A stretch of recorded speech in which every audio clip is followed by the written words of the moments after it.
উত্তর থাইল্যান্ডের কোক নদীতে দূষণের সংকট দিন দিন গভীর হচ্ছে।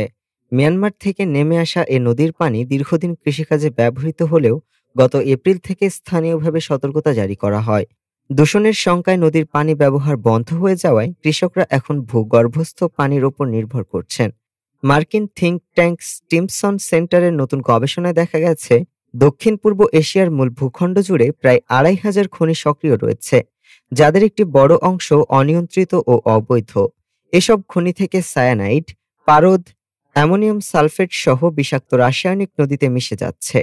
স্যাটেলাইট বিশ্লেষণে ৩৬৬টি পলিমাটি খনি, ৩৫৯টি হিপ লিচ সাইট ও ৭৭টি বিরল মৃত্তিকা খনি শনাক্ত হয়েছে, যেগুলো সরাসরি মেকং অববাহিকায় বর্জ্য ফেলছে।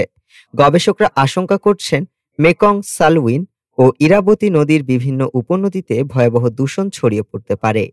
কোক নদীর নমুনায় ভারী বিরল মৃত্তিকা এবং আর্সেনিকের উপস্থিতি পাওয়া গেছে, যা বিরল মৃত্তিকা ও সোনার খনন কার্যক্রমের প্রভাব।